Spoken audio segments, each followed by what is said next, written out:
Having successfully launched 3 businesses, bilingual mum to 2 and entrepreneur Antonia Brown has connected with thousands of people, both French and international, since moving to the French Riviera. These connections allow her to speak with successful local businesses and inspirational people about life here on the Côte d'Azur and share it with you. Welcome to the Riviera Firefly podcast with your host, entrepreneur, and my mum, Antonia Brown.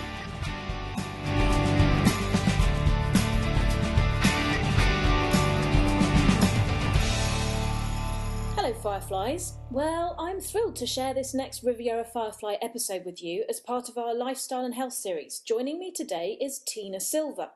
Tina lives and breathes the title of mumpreneur. With her husband, they set up an academy, health club and spa in Harrogate in the UK, which is still going strong 22 years later. Then, at the turn of the millennium, they bought a hotel in the south of France, and with amazing vision and creativity and a sprinkling of good luck and lots of hard grit, they transformed it into the 5-star Candille in Mougins.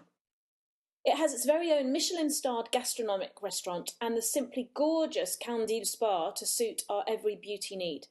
And I just loved chatting with Tina and finding out about her amazing journey and what makes her tick. I learnt too that the Candille is there for all of us, whether we're living here on the Côte d'Azur or coming here on holiday. Off there we chatted about how busy both our lives are, and we agreed that it does seem to be typical of our times, and so now more than ever it's important we block out time for us. Who doesn't need some R&R in these frantic times we live? So you can actually go and hang out there. You can have a coffee on their terrace. It's not going to cost you a lot. It's got amazing, spectacular views, and that really will sort of nurture your soul. Or you can up it and you can go for a full spa treatment. We're all welcome through their gates. Maybe it's a chillax at the end of a busy working week over a glass of wine, or their afternoon tea treats. They run lots of diverse events. I've been to their Christmas markets, and they hold regular organic food markets. The point being that even though it's a 5-star hotel in a 5-star location, it's accessible to us all through their different events. So you are in for a real treat. Let's roll! In the Riviera Firefly podcast today, I'm thrilled to tell everyone that we've got Tina Silva with us. Hi, Tina. Hi, Antonia. How are you doing? I'm doing really well, thank you. Having a good week. It's all kicking off nicely here, getting ready for a reopening. So very excited. That sounds exciting. I'm looking forward to hearing about all the things going on because you really have got lots going on. But I thought we'd just start with a little childhood memory before you kind of came to the Côte d'Azur. Okay, well, as everybody in my family would tell you, I'm raving on all the time about my childhood and going to school, which sounds completely contradictory because I'm not particularly academic, didn't go to university, but I had the most fantastic childhood. I was brought up in Tiptree, a little village in Essex. I loved all my school friends. I loved the teachers. I loved the social life. And we had just had a blast all the time. Don't remember doing much schoolwork, but I must have done because I didn't do too badly at the end of it. But I'm going to go a little bit further back than that. One of my oldest memories, my mum used to work Tiptree, let me explain to you, is in the middle of nowhere. It's surrounded by fruit farms. We have jam made there from Wilkins and Sons. And everybody, all the kids and all the mums, everybody had to go to it's almost ridiculous, but used to go out to the fields and you'd be fruit picking in apple season, strawberry season, whatever. And one of my funniest memories that I love is at the end of the day, you would be given a ride back on the back of the tractors and things back to the car parks or where you'd pick up your bikes and cycle home, and bouncing along with a load of filthy friends. I was equally dirty. Having spent the day in the fields, messing around, throwing fruit at each other, was bouncing around on the back of the tractor, and we just had a blast. It was a very simple and idyllic way of growing up. I can almost picture myself there on the tractor. It sounds like something like from Enid Blyton. It's like what you dream of, isn't it? Yeah, it was really good fun. I mean, I don't remember rainy days. I don't remember any of it. I've got very selective memory on my childhood, but I loved it. And I'm still in touch with some of my school friends. We had a reunion a couple of years ago, and it was amazing. I loved it. Loved the chance to go back and reminisce with everybody. Fantastic. Thank you for sharing that one. You're welcome. So after you left school and you went into special need, how did you get into that? Well, I did my NNEB, which is the nursery nursing qualifications. It's vocational training. Did that for 2 years. Loved it. And basically that gave me a background in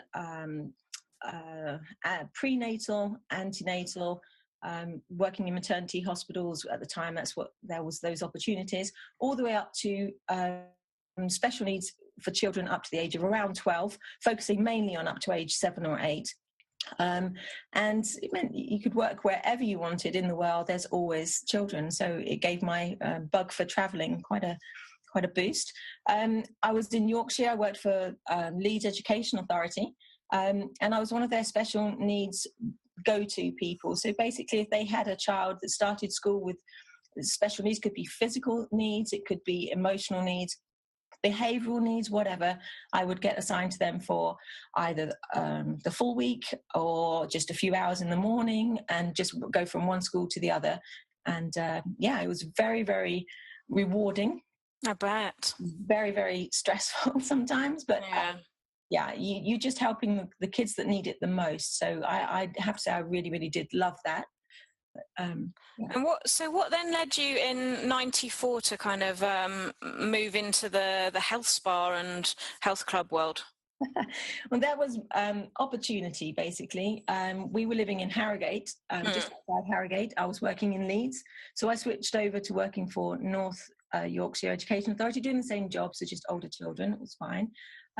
And we were going backwards and forwards. We like tennis. It's our kind of relaxation bit of sport. And we had to go to Leeds to play. Remember, we were in Yorkshire, not the Côte d'Azur. Yeah. Very wet, very wet. So if you want to play tennis regularly, you've either got to be very thick-skinned or play indoors. And there was nowhere we could play in Harrogate. And my husband, Mark, was very disgruntled by this. So he decided, well, why don't we just get a field, put a barn up and put a tennis court inside it. Fantastic.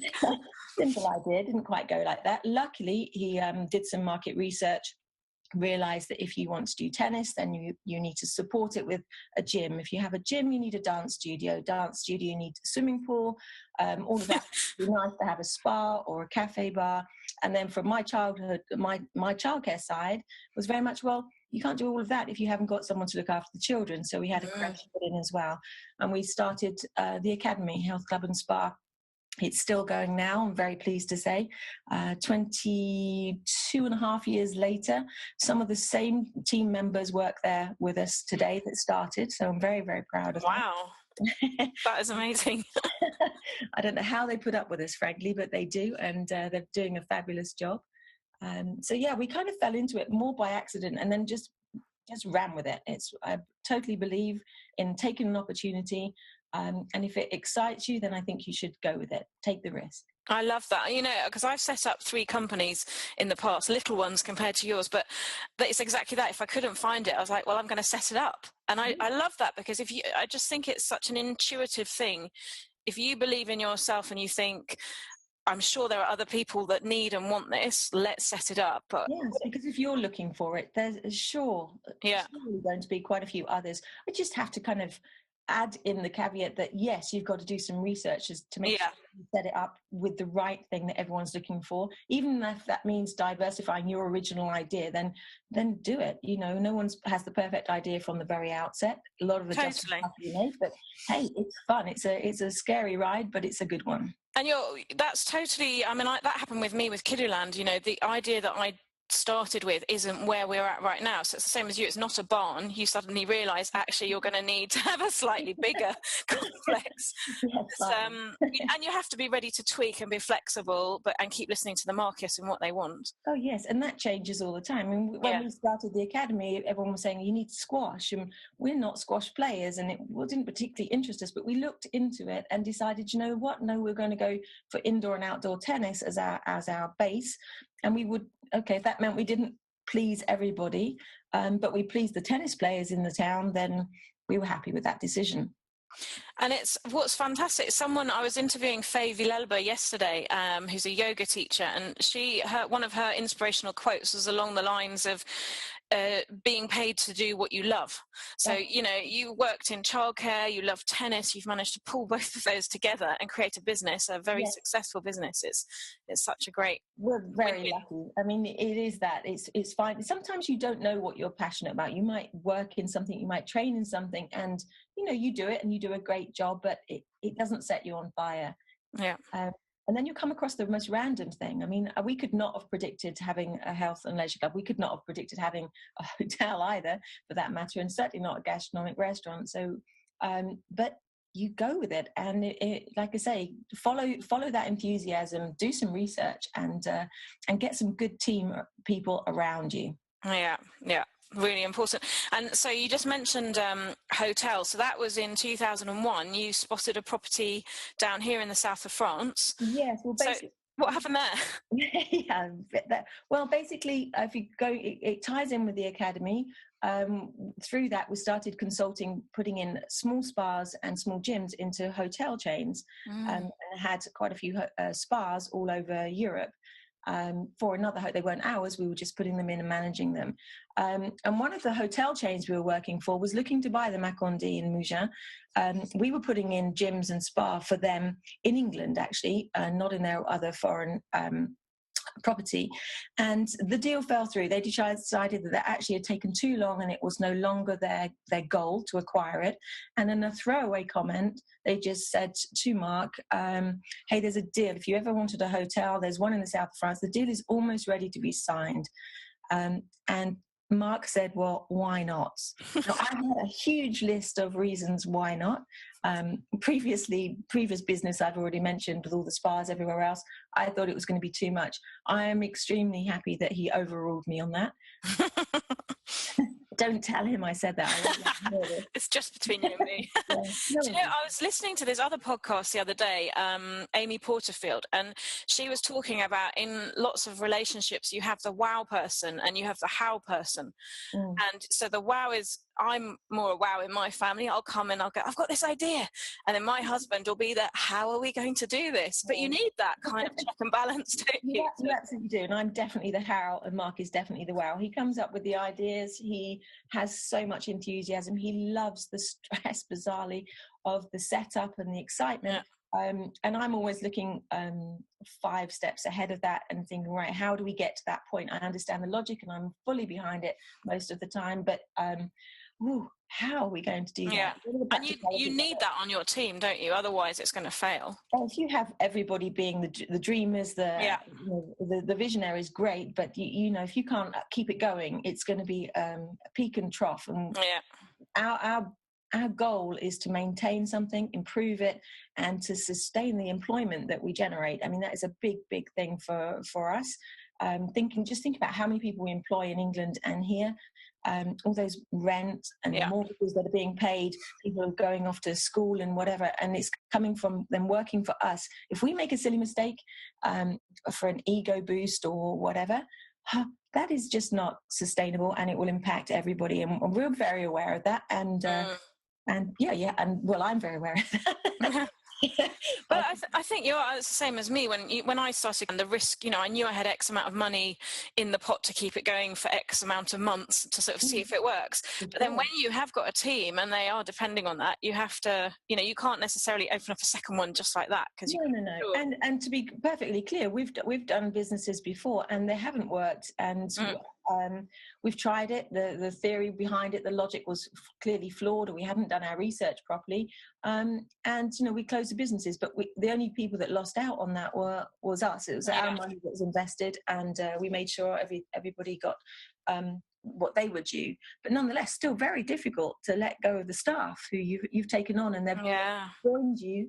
And anyway, that's happened once. It was a huge lesson. But you learn from that, don't you? That's the thing. And you have to have, even if you think, you know, I've had products that I've thought, that's going to be great. And then actually no one buys them. And you're like, oh, okay, never mind. Let's start again. You have to kind of, you know. You have to take the notes. Nothing happens without a lot of sweat and energy and teamwork and input from other people. You know, everyone has an opinion, and we're open to listening to it. And from our team in England in particular, who will say we've worked with them for such a long time, they don't hesitate, let me tell you. But well, that's great. You need that. They're very English. They tell us. You don't want to be surrounded by yes men all the time. Oh, yes well, once every now and again. Like yeah. They are brilliant. So what did the Mas Candille look like when you first saw it? So back, just before you decided to sign the contract, what have you? Well, it was back in December 99. We signed it right on the line of the new century. And wow. It had been a hotel. It's been a hotel since the 60s. It was a 3-star 20-bedroom hotel at the time. It had been on the market, like I was saying, with the other company for about 3 years. They hadn't done any investment in it. It was very tired, very dark, very like a really old house with narrow corridors. If you've been to the hotel, then you'll know that reception is beautiful, with a lovely floor. It's all open. That used to be 4 bedrooms. And the back door, and the main entrance is actually down the bottom, what's now on our main terrace. It was completely different. It was beautiful. You could see it, but it was like some forgotten old toy that just needed a bit of love and care and vision. And luckily we had a good architect and interior designer who could see where we wanted to go with it, and they could see the potential. And so we've more than doubled its size and completely changed the insides where we could, clearly, because it's a very old, beautiful building, the Mat, and we're limited to what we could do on the inside of there. But getting rid of those 4 little tiny bedrooms and making the nice reception area was the very wonderful thing to see. Oh, I bet it was. What about, when you're renovating, any highlights or any sort of challenges that you had? Oh, so many. Yes, well, I think the first and foremost was the language issue, because Mark spoke some French, I spoke schoolgirl French, and I'd worked in Fontainebleau years and years ago for a short amount of time, but we weren't bilingual, we weren't fluent even. So we had a very steep learning curve on understanding, and there was a lot of little things that went by us that we didn't see, which ended up costing quite a lot because we weren't on the ball. So had we have been more prepared and fluent, then I think we'd have made less mistakes and understood better from the start. Nonetheless, the team were great. We had Michael Holland, who was our first general manager. He oversaw the whole project. He used to work for the Savoy. Brilliant guy. He's part of our management team now. He's retired, but he's on the board. We see him regularly. And he managed to get us through most of our little scrapes. But we had one the definite low of the renovation was we became very English. We believed everything we'd done was right. We had a French architect, French everything. And so when we were nearing finishing, we invited the mayor of Mougins and his team to come round to show them what we had done. And it was delightful. They were really pleased. They saw the new buildings, they saw the new swimming pool, everything else, and shared some champagne with us. And then they left, and half an hour later, the gendarmes arrived with an arrêté order, which basically meant that we had inadvertently, and it definitely was inadvertently, we didn't realise that the architect had made a change to the planning. The swimming pool was off by a metre to the right. No. They noticed that. We didn't know it. We were only aware of it at that point. Basically, the long and the short of it was that until we had corrected that, and you can't really correct the position of a swimming pool once it's in, we would not receive our hotel license. So we couldn't take paying guests. And we were about 5 days before the opening. So we had lots of people booked in. We'd done lots of press. And basically, the long and the short was for 3.5 months, anyone who came and stayed here, when they left and asked for their bill, the bill was zero. Oh my goodness me! It still makes me tremble, I have to say. I think it's what turned both of us a little bit grey. We got through it. We had to pay a big fine. We did the courts and everything else, and we were eventually given our license to operate as a hotel, and then we could start taking money, which was wonderful. We had all of our staff were here. We were paying them. It was the most nerve-wracking time to see at what point how long we could hold on for without basically going bankrupt before we'd even started, which was horrible. Wow. We did it. We got through it. We're over it. I think we have a few nightmare flashbacks now and again, but Well, and then I mean, what you've turned it into now is incredible. It's Relais et Chateau. Yes. Now it's a 5-star hotel. Yeah. It's a Michelin-starred gastronomic restaurant. It is indeed. We're very, very. What order did those come in, and which one are you most proud of? Well, we took the hotel from 3-star to 4-star luxe, which was how the maximum you could have in France at the time. And then as soon as they introduced the 5-star system, we went through the process and moved it to 5-star. Didn't really it was an administrative detail, really nothing else. We didn't need to change anything. We were already a 5-star hotel by then. Relais Chateau, we applied to join them. They matched our criteria. They are exactly what we were looking to be with, the group we were looking to be with, because we're not very big. We're 45 bedrooms, so there's no point us being with some of the other marketing consortiums. We're small. We're not in a city centre. We're all about calm, quiet, quality cuisine, all those kind of things which are key to Relais Chateau. It just suited us perfectly, and we've been with them ever since, and very happily so. So that's been really, really good. The Michelin star, wow. We weren't sure if we would ever get one. Our chef at the very beginning, Serge Goulamez, he wanted one.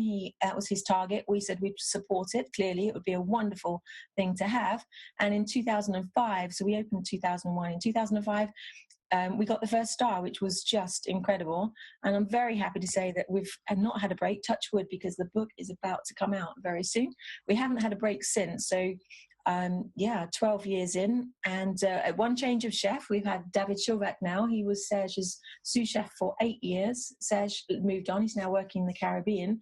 And we gave the opportunity to David, see if he wanted to take it over. He did. He almost bit our arm off for this opportunity. I bet. Well, he was a great guy. His dishes are incredible. It's basic simplicity, and it's so well done.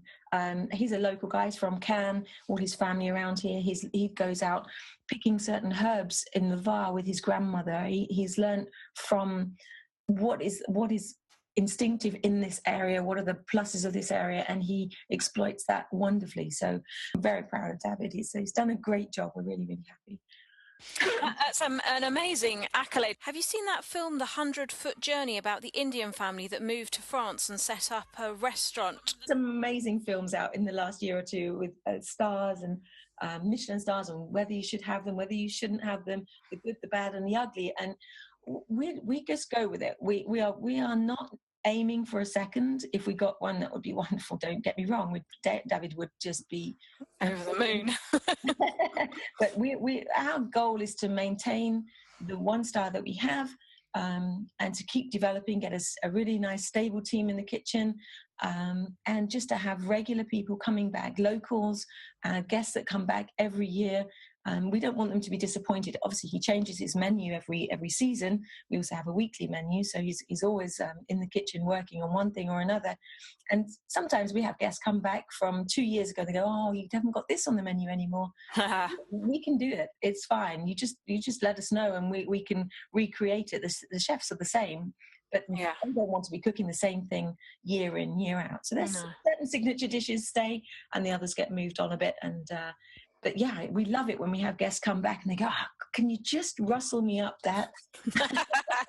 They've probably been salivating from afar, like waiting to get to land on the Côte d'Azur to come. But you must do the same, right? You know if you're going somewhere and you have a great memory of a wonderful lunch or dinner, and you dream of it, and then you get there and they've taken it off the menu. It's that's amazing. But we don't mind. You can ask if anyone's coming here. Then you can ask, and they'll do their best to recreate that one for you. But I can't tell you. Just try the new stuff. It is the best we've ever been. And it does seem like you keep your finger on the pulse all the time. And you know the afterworks Candille on Friday nights look really fun. They're definitely fun. Basically, a couple of years ago, we closed in the pergola dining area. So in the summer, it's all open and wonderful. But in the winter, it's now can be completely closed. So we can now exploit the area by the swimming pool. And we were just not doing anything on lively and fun during the winter months, whereas we do during the summer. So Giuseppe Cosma, who's our general manager, he came up with the idea of an afterworks. It's every Friday night. The next one is on the We open on this Friday. We're not doing it this Friday. We give everyone a chance to get their feet under the table. All the way through to the end of April. It's from 6 o'clock, so it comes straight after work.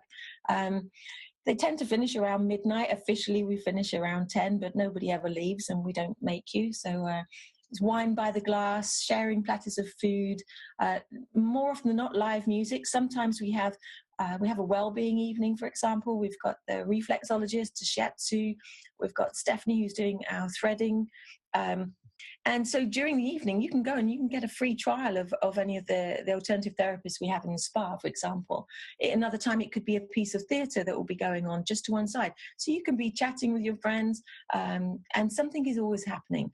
It's very chilled. It's very laid back. You don't have to dress up. You don't have to. You never have to dress up at the Macon. You come as you want. We want local people to come and see us, to come and enjoy us. It is a 5-star hotel, but don't be scared by those gates. We want you to come. So, where's the best place to find out about what's going on those afterworks, Candille? Is it the Facebook page? Facebook is Le Macon-D. We did have 2 pages. We've just consolidated them down into one. So it's Le Macon-D. There's always information about that. Our website has a news section, so you can click onto there. It gives you information about other events, not just the afterworks. It's also, we have a 2-for-1 offer going on in the Candille restaurant on Thursdays for the next month.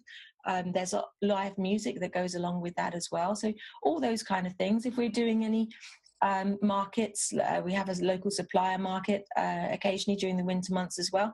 All of that information is on the actualities in French or the news on the English website, so you can pick it up there. Otherwise, okay. Facebook. I'll put all those links in the show notes so that people can click on that, because I've been to the Christmas markets, so that's really cool. The afternoon tea, we desperately needed that down here in the south of France. What inspired you to do that? Well, we've been asking. Let me tell you, this is another example of teamwork, because Mark and I have been pushing this for a couple of years, and we were stonewalled. Our team were not convinced. And we do listen to them. We don't push everything through. That would just be wrong.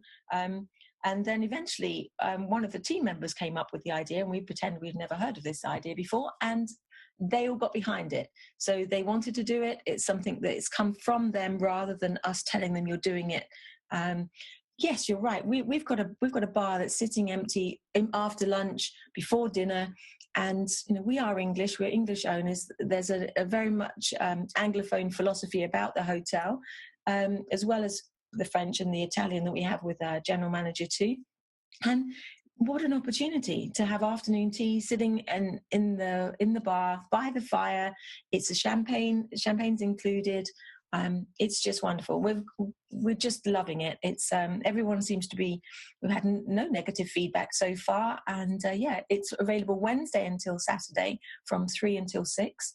So far so good. You must come and try it if you haven't. I will. I will for sure. My kids will be like regulars if I'm not careful.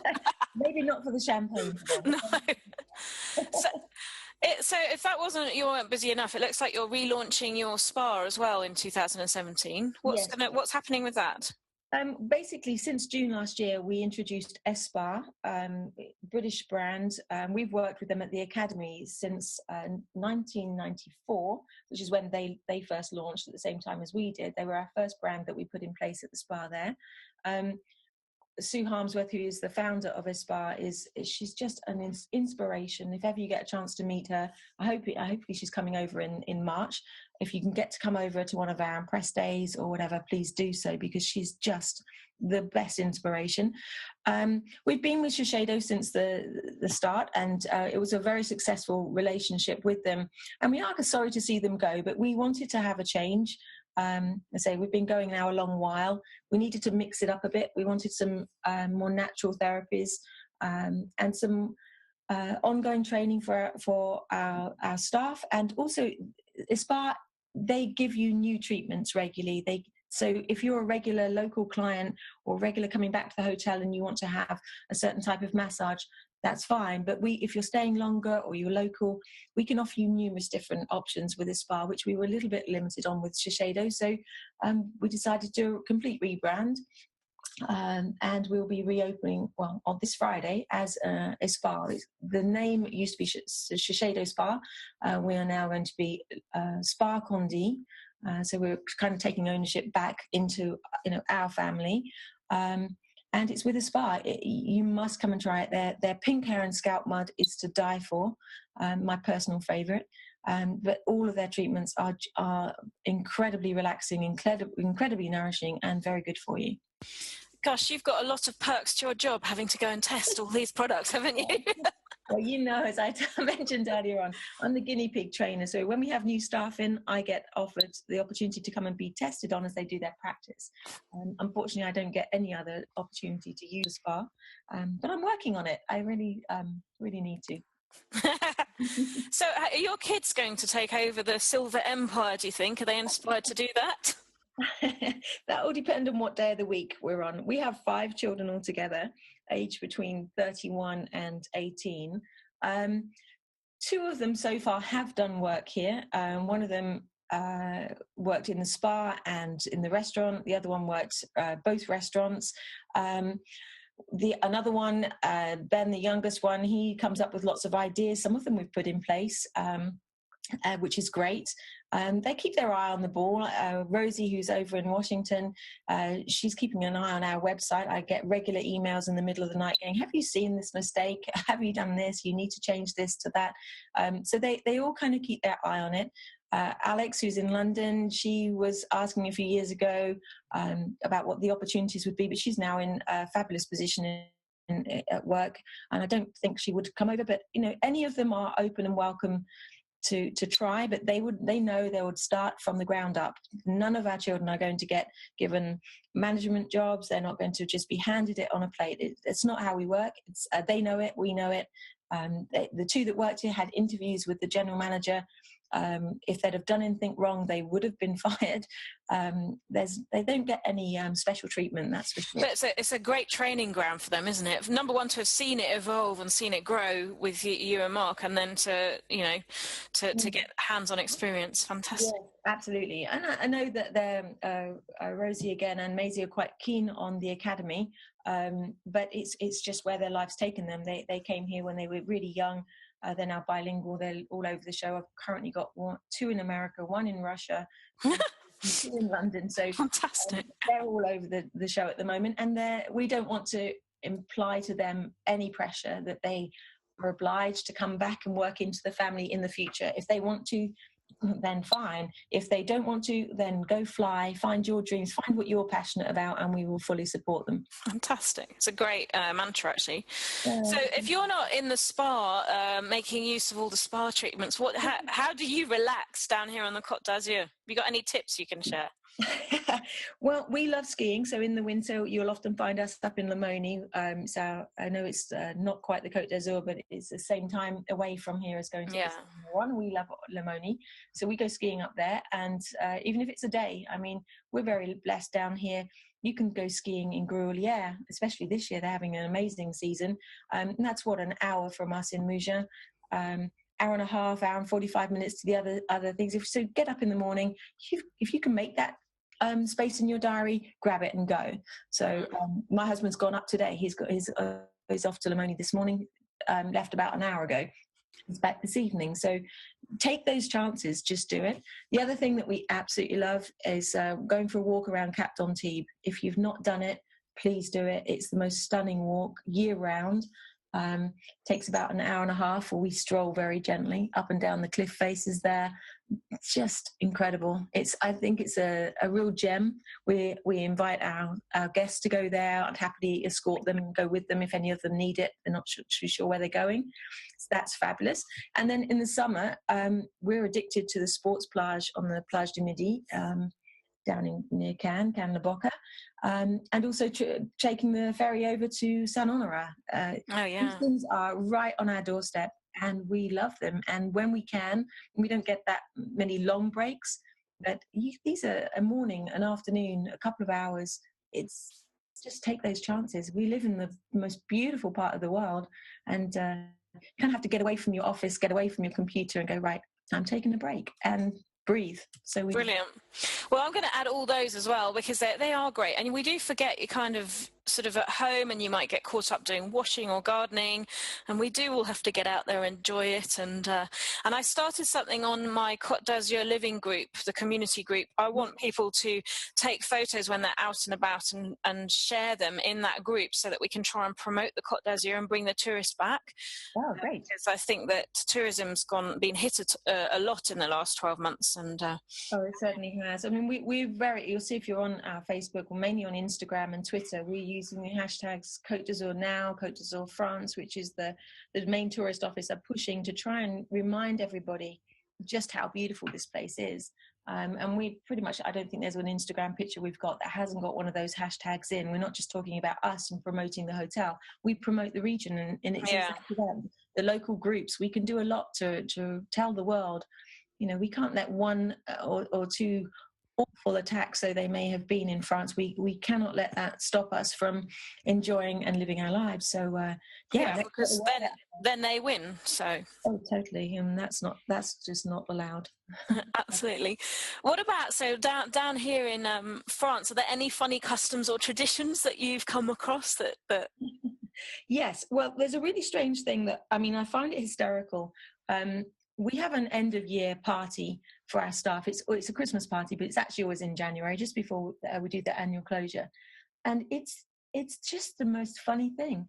You go to it and everybody's relaxed and chilled, but they're very formal at the start. So they all come and shake your hands, wish you meilleurs vœux, bonne année, etc., etc. All very serious and lovely and very kind of grown up.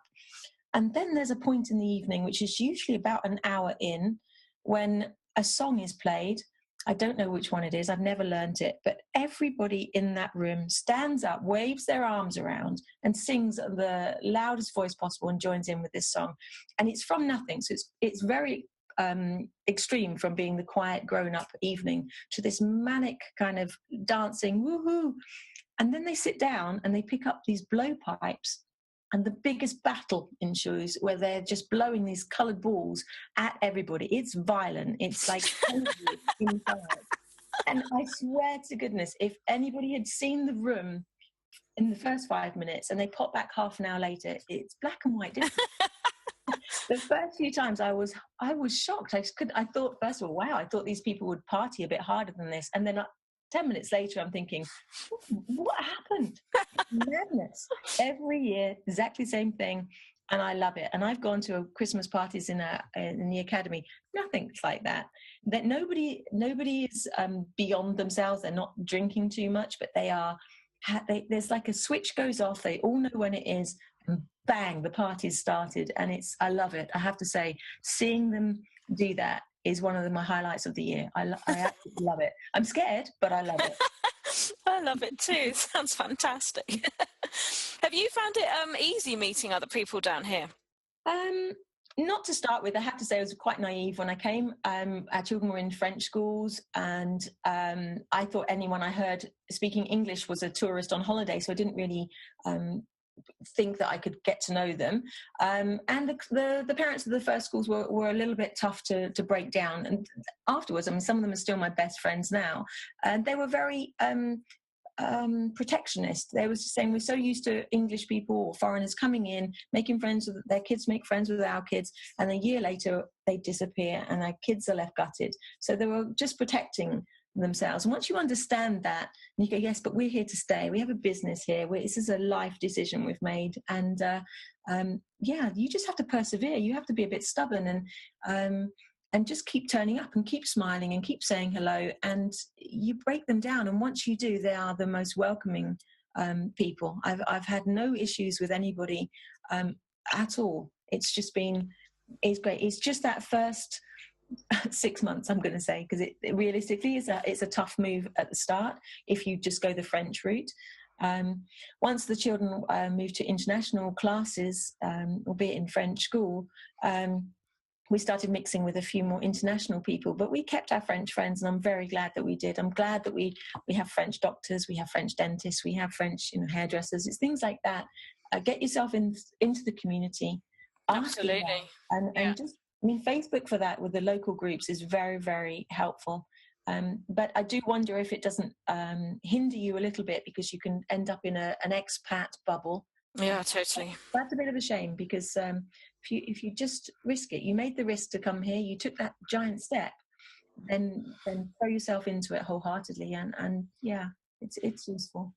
Okay, fantastic. And well, I do belong to an English book club set up by a friend of mine. So that's been a great way to meet people I wouldn't necessarily have met. You know, they might be in different stages in their life, or might not have kids, or what have you. So that's been a great way for me to meet other people. Yeah. On that theme, then, are you a reader? Have you got a book you can recommend? I love reading. I've got a Kindle now. I've had it for a number of years, and I must have about 2,000 books on there. It never leaves my side. It's always within my reach. Couple of books that I absolutely love on business side, which I never really thought I would get into, but as I've got older, I have. One of them is called Nudge, and it's by Richard Thaler. It's just about being heard and getting through, and not selling to people all the time, because I'm clearly in sales, but doing it subtly, hopefully. So Nudge, brilliant book, really, really good. And the other one is by Gary Vaynerchuk, who I had the joy of meeting last year in San Diego at the Social Media Marketing World. And that's called Jab, Jab, Jab, Right Hook. Actually, Devon Smith from DTS Classics told me about that one last year in a networking group I was in. And it's an epic book as well. So those are my kind of work recommendations. And for everything else, I'm just going to say, well, everything. I love anything. I've got one book I've read now 4 times. It's called Magic Kingdom for Sale, Sold. And it's by, hang on, I had to write it down because I'm terrible at remembering author's name. It's Terry Brooks. It's a completely, it's a fantasy book. It's completely weird and wonderful. It's a bit, reminds me now, thinking back of how Harry Potter, we all take Harry Potter for granted, but actually the genius of inventing a whole world that doesn't exist, apparently. I'm kind of not sure. I think maybe it does. And Terry Brooks managed it with that book. It was a normal guy, bored with life, stuck in a rut, and sees an advert for a Magic Kingdom that you can buy. And he just thought it was a joke, followed along, and actually it was a keyhole into another world. And it started from there. It's so unreal that it's memorable. Fantastic. I love it. Yeah. And maybe suitable for teens as well. Oh yes, very much so. I would say you could 12 years onwards. I mean, if you're younger, if you've got good readers, they it's very well explained. It's you, as with Harry Potter, you can visualize all these creatures and people, and it's very descriptive, but in a energizing way. It's fantastic. Okay, I've written all those down, and I'll write them in case anyone misses them. Going back to something you said about not selling all the time, just as I want to pick your amazing business brain a bit, because I know that we have auto entrepreneurs and small businesses that listen to these podcasts. And it is, I know I've Facebook advertise and things like that, but you can rack up costs quite quickly doing ads and that, and Google ads and that kind of thing. You got even just one tip on how to sort of engage people that isn't necessarily going to cost them a fortune? For me, social media is all about building a story. It's all about telling people what's going on behind the scenes, and you set the scene. And every now and again, you actually make your pitch to buy something. So I appreciate that doesn't work if you have a store and you're trying to sell things all the time. But nonetheless, you can entice people in to your store to come onto your website or to come to the physical location by showing them decent pictures from interesting angles, different combinations. Use a lot of videos, things like that will get the natural organic reach, and ask questions. Ask them what they want to know more about, incite an answer, so you can start that conversation with them. People are sick and tired of just seeing sale everywhere they go. So things like that. Find your niche, find your platform on social media that works for you, and then get into the storytelling. Talk about experience. So for it could be one of your do an interview with one of the children that's been to Kidduland, or one of the parents that's met new people through it. So you then post about that. So you're not saying sign up for this class, but you're giving an experience about it. I love that. That's really, really cool. That really flips it on its head, actually. Yes, absolutely. And be consistent, be involved. Don't do it. If you're going to pick a platform, pick one and do it regularly. Don't do 6 posts in one day, nothing for a week, things like that. Now, if you can keep that up and keep the momentum going and get the conversation going, yes, you need to pay every now and again to boost a post or get some reach, because the algorithm changes every 2 to 3 weeks on Facebook, so you're up against it quite a lot. But you can do it organically. We have spent on Facebook over the last, I'm going to say 4 years, we've spent about €200, and that's it. So wow. That's it. And we haven't spent anywhere else. We do pay-per-click occasionally. It's a short thing every now and again for our website, but it doesn't have to be a fortune, and it has to be well thought out and on the right platform for you. I think that's it. Don't try and do everything. There's going to be a new app that's going to come out. You know it. I know it. We don't know what it's called yet, but it will happen. It happened last year with a few others. Some will die off. If that's your favorite, you need to have covered your bases elsewhere. But find what works and stick to it, and get those conversations going with everybody. And that, to me, is worth more than paying money to get it in front of someone who may or may not be interested in what you're saying anyway. Brilliant. Love it. Tina, you've been an inspiration, actually. It's fantastic to hear a British person in the south of France doing what so many people say can't be done. Running a business is what I hear all the time is, oh my gosh, it's a nightmare. And actually you're living proof that you can do it with hard work, strategy, a good team. What's your kind of mantra? Do you have a quote that you live by, or a kind of, I'm sure you've got many, but we've got many, but I have to say that I'll go back to what I said earlier on. Follow your dreams. You get a gut feeling for something, an opportunity, and it excites you, go for it. Fantastic. Don't have regrets. Never regret. Regret is such a wasted emotion. So if you've made a decision it didn't work, or you've said no to something you regret afterwards, well, that's the reality. Move on, learn from it, and keep going. And just look at everything positively every single day, and just do your best. If you're working your best, your team will do their best. And always accept that you can be wrong. Someone else can have a way better idea, and you get behind it and go for it. That's the way we work over here. So if that helps anyone, good, great. And Love it. I love it. Well, I want to just thank you for your time. I know you're a very busy person. I will add all the links to the Candille, to the Candille Spa, and to your restaurant. Thank you so much. And it will share it across Facebook in the different groups and stuff. And I hope that there are people that get inspired. And brilliant. Thank you so much, Tina. I really appreciate your time. I had a lovely time speaking to you. That's really great. I look forward to doing the next interviews as well. It's been brilliant. Thanks, Tina.